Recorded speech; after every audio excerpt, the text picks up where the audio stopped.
I come from a quaint little town in Ireland that most tourists would regard as picturesque.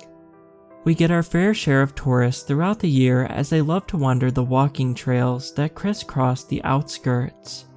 From the outside, our town would be regarded as perfect, but we hide a dark secret that only the inhabitants know about. I learned about the secret during my first driving lesson with my mother. I was beyond stressed that morning as my mother is a perfectionist, and I didn't want to disappoint her. We started off slowly as she taught me to drive down the narrow roadways. My hands had a vice-like grip on the steering wheel as I was paranoid that I was going to make a mistake. I kept glancing at my mother out of the corner of my eye to judge her reaction to my driving.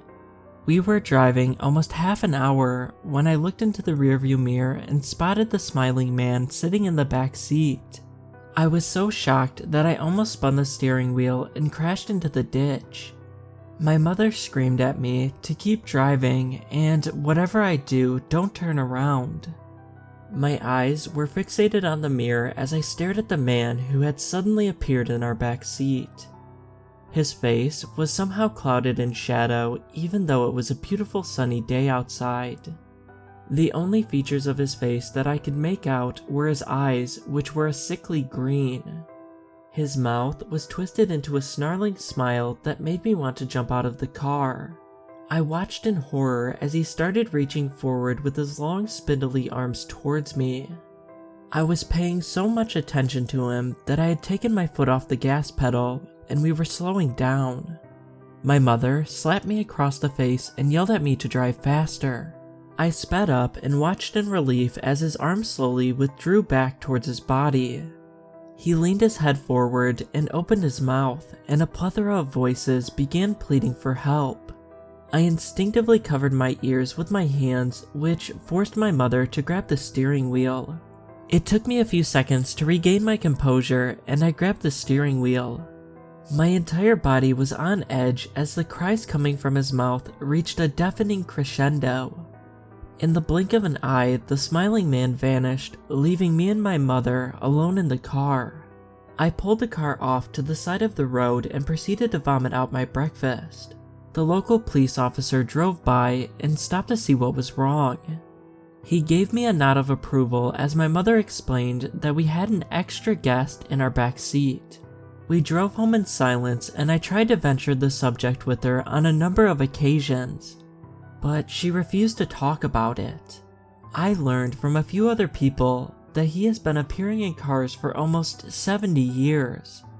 No one knows anything about him, but they all warn me to never turn to face him. I moved away to college a few months afterwards and over time forgot about the smiling man. I started dating a guy named Mike that I met in my history class. We were both a bit shy, so no one knew that we were actually a couple.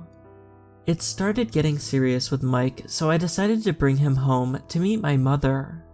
I was a bit nervous about how she would react to him.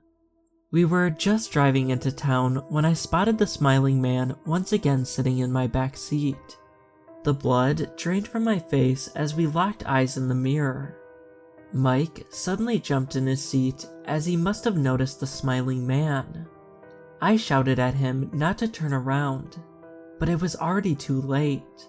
The smiling man's grin widened as Mike turned in his seat to look at him. There was a blinding flash that caused me to jam on the brakes. I was suddenly drenched in blood and body parts as Mike's body exploded. I climbed out of the car and on the road weeping as Mike's body flowed out of the car and pooled onto the ground. I was discovered by the same officer who tried his best to comfort me. It took me almost 2 weeks to get myself cleaned up as I kept finding pieces of Mike in my hair. I went back to college almost 3 months later and felt my heart drop as I spotted posters hanging everywhere with Mike's face plastered all over them. A woman saw me looking at them and asked me for help locating her missing son. I excused myself and practically ran away. I didn't have the heart to tell her that her son is buried in a small field in the middle of nowhere. I am now living with an abusive husband who beats me on a daily basis. I have managed to convince him to travel to my hometown with me, and I hope that I will get an opportunity to introduce him to the smiling man during our visit.